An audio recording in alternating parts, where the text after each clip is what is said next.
This ain't Ziggy Stardust, but sit back. You're gonna like it. That is Jim Hawkins. Over there is Bud Bobson. You remember Bud, my bestest pal ever. You having a hard time, Al? And that's me, Alan Bland. You have found me on this particular spring day of 1976 way too stoned. Jim, I think I'm way too stoned. I remember I was 16. I can't remember what I took that day.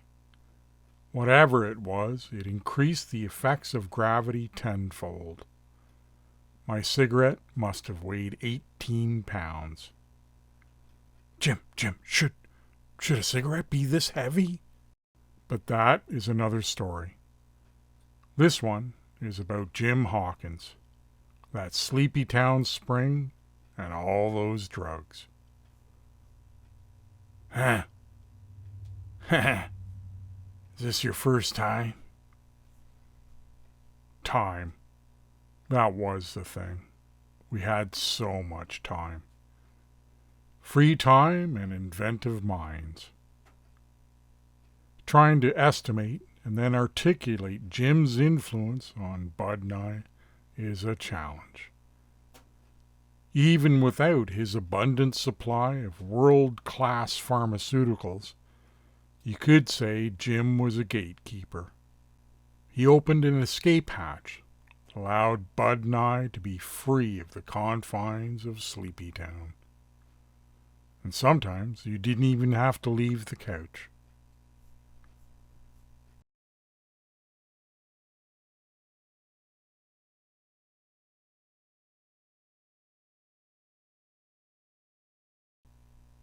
But I digress.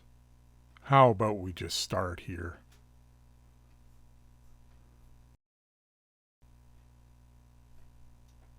So what do you say? No, I would never. Why would you think that? No. That would be crazy. In the late spring of 1976, I had a choice to make. The government mandated that of the 8 classes I had to take, I could not avoid 5 specific courses: math, history, science, English, and geography. The expectations of my family mandated me to fill out 2 more additional maths and sciences. But I had one course, or 1/8 of my formal education, one course that was mine and mine alone to choose. Or I had no choice at all. I was thinking about typing. With Mr. Scissors? Clickety click click click. Well, there is music appreciation. You know what you boys should take? Theater arts. What? Only girls take theater arts. Oh yeah. Start the hunt from the middle of the herd. Like shooting fish in a barrel. And if your record with a gun is any indication, your virginity is safe. The shotgun is another story. But this one starts when Bud and I signed up for theater arts. If you've been following this series, then you're probably aware that Bud and I did not make any headway with the girls. In fact, I think attending the class actually showed our weak underbellies, and in fact, the exposure decreased our odds of getting laid. Our responsibility in this act, Jim's personal circus, was sidekicks at best. Free labor, errand boys, or support staff. Or maybe we were just fans. Whatever it was, you just didn't want to miss out. With Jim, it was a tight wire act, in the middle of fireworks. Your head was too close to the speakers. You were neurologically impaired and being chased by the cops all at the same time. But I'm digressing. I promised to tell the puppet show story, so let's get to it. First of all, I don't know how the teacher, Miss Softspine, allowed Jim to get away with what. Well, actually I do know. She was an elderly matron, and Jim was charming. Again, another story. Anyway, one day Mrs. Softspine announced that the next few weeks would be dedicated to the art of puppetry. This work would culminate with a performance for preschool children down at the Sleepytown Public Library. It was a road trip. Upon hearing the announcement, all the girls started to sew buttons on socks and began to practice squeaky voices.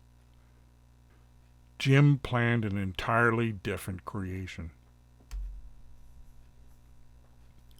First of all, he convinced Mrs. Softspine that the classroom was way too small to contain his vision. He must be allowed to go outside to create his puppet. True to his word, which Jim always was, he created a monster. As with many of my adventures with Jim, we began at the local dump. Jim had a UF-719 Korean War-era mine detector. However, this day, the device was not required. "Boys, give me a hand here." "What do you got?" "A dead dog." "Gross." "Nope, nope, no, nope, no, nope." "Come on, it's been dead for... well, it's been dead long enough." "Nope, nope, nope, nope, we're going. Nope. Out of here." I guess we were demoted on that day. Perhaps more to the point, Jim told us to keep out of his way, and he went off on his own. For the rest of those 2 weeks, Bud and I just generally hung out, smoked cigarettes, and played basketball. We saw neither hide nor hair of the puppet until Friday, before the Monday performance. We went up to Jim's room. That's another long story. Like the time he dared me to find his handgun. Anyway, we were in Jim's bedroom when we first met Frankie Jr. This marionette stood about 4 feet tall, and he was beautiful from the ground up. The soles of his shoes were solid lead. These boots grounded the beast and gave the little man a steady platform.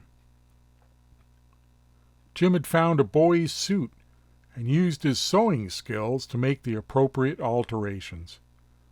His hands were made of papier-mâché, and the nails were clippings from a horse's hoof. His head was papier-mâché as well, and if the eyes were the window to the soul, Frank's were most suitable. Black cat's eyes marbles. Their blackness was at a depth where it was easy to get lost. And he had the classic neck bolts, but one major deviation from the Frankenstein motif was the goat horns. The hair was perfect. It was made from the hide of that dead dog Jim found at the dump, and the teeth as well.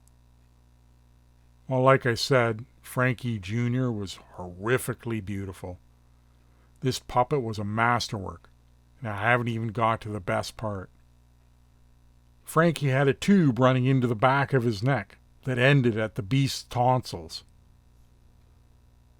So like I mentioned, it was 1976, and the band Kiss had more than captured our attention.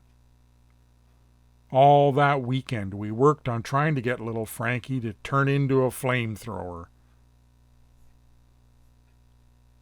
Load, lock, 3, 2, go!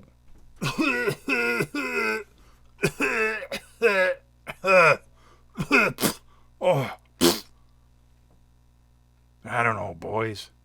Those back teeth are getting a bit charred. You gotta blow harder. Shut up. No, it's true. If we could get that fuel moving faster. I don't know, boys. Not enough time for a rebuild. We're going to plan B. Not a bad thing. I was thinking fire and books. Well, buck, buck, buck, buck, buck. Despite that day's disappointment, we eventually got to ignite some gunpowder as part of performance. Inside the school. It was a finale of sorts. No, Jim, no! Stand back! How we never got expelled or arrested, I will never know. Looking back, God bless Mrs. Softspine and her tolerance for artistic freedom. Anyway, Monday morning arrived, and I remember waiting outside the library on a crystal clear morning. I remember watching those children walk in. Back in the day, there wasn't a lot of early child care education, and this performance would be a big event for the little tykes. They had no idea. Jim had demanded that we headline, so as the girls and their sock puppets warmed up the crowd, we had time to slip out and smoke a joint. The stage was a small riser with blankets that hid the puppeteers from the children. The plan was, Bud and Jim would manipulate Frank Jr. from behind this curtain, and I was given the job of floor director. I would sit off to the side where I'd have a clear sight line to both Jim and Bud and the crowd. I would provide cues. But my main task was to scout out the crowd and identify any potential troublemakers. Again, remember that the audience was mainly 3- and 4-year-olds, so this title of security came with more than a few jokes. The youngsters sat perhaps 10 feet away from the stage. They were on a set of stairs that made for theater-style seating. We knew Mrs. Softspine would not present a problem, but we were worried that some of the library ladies would interfere at the wrong moment. I don't know why I have to keep saying it, but Jim was no idiot. He had done some preemptive work before smoking the joint. He'd schmoozed the library ladies and previewed the theme of our performance. He told the ladies the underlying message behind our performance was, "You can't always judge a book by its cover. The work examines prejudice on a level that's palatable for the little children." It would be a positive message, and Jim advised the library gals to be patient and allow time for this theme to develop. The penultimate act finished, and we started. In a well-rehearsed move, Jim and Bud threw Frank Jr. over the curtain. Roar.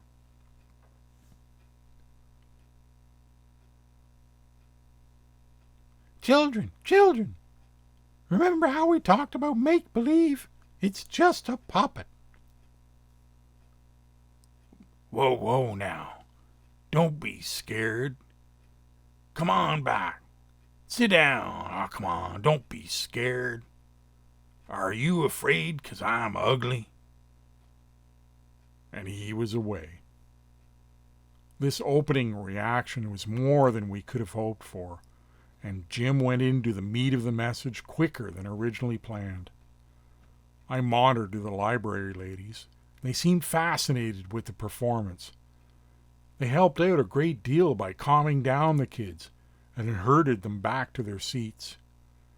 As I scanned the young tykes, most of them were wide-eyed beyond belief. I could not keep my eyes off one young lad who was sitting in the front row, dead center. And later telling him this story, we called the kid Casper. In a gravelly voice, Jim told Frank Jr.'s story. It was a sad tale of loneliness and despair. Frank Jr. complained that he was feared and unloved only because of his appearance.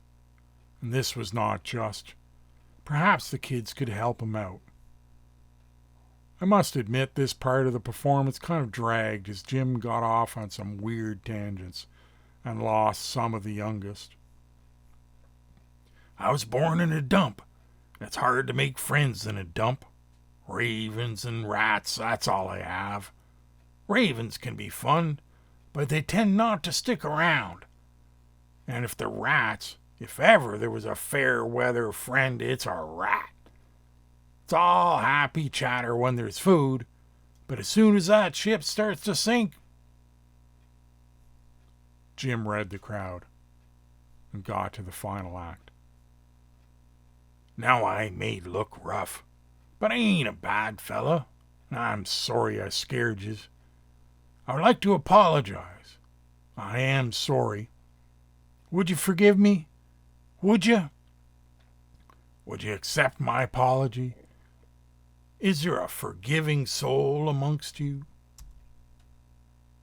Janie, do you forgive the man? He said he was sorry. Can you forgive him? Apology accepted. Accepted, Mr. Frank. Thank you now. Is there anyone brave enough to come up and shake old Frank's hand? Seal the deal, as it were. We could shake hands on friendship. Anybody? Anybody? Does anybody want to be my friend? One of the library ladies decided we needed some help. A move I would suggest would haunt her all of her days. What about you, William? Do you want a new friend? William, why, that's a fine name.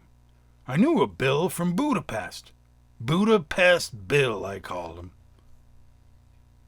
As young William started on that faithful journey, Bud loaded Plan B. Over the weekend, we had decided on the best consistency of ground beans. The beans needed to be big enough for proper aerodynamics and small enough so they didn't clog up the works. Bud loaded up. Once the tyke was close enough, I was to give the go signal. I could see that Jim and Bud were eager to go. William, however, was not so eager. His little hand was out and ready, but his feet had stopped working. He was teetering. I saw something where I thought he was going to back out, so I gave the go code when William was still about 4 feet out.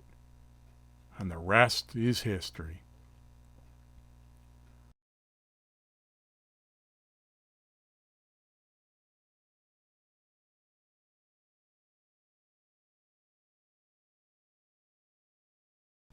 The flight of that vomit was something I hope I will never forget. I believe it was still in the air when the room started to clear. There was a cacophony of high-pitched screams as the children ran from the horror. Bud and I laughed our asses off, and Jim remained in character. Sometimes a book cover is accurate. Sometimes you should avoid the ugly people. And on he went. Kids clamored to get away. No one listened to the library ladies pleading for calm. They trampled the fallen and rammed themselves into locked doors. All except little Casper, still sitting in the front row. He was quietly talking to himself, and if my lip-reading skills were accurate, he kept repeating the mantra. This is not real. He is only a puppet. This is not real. He's only a puppet. And that was chapter 10.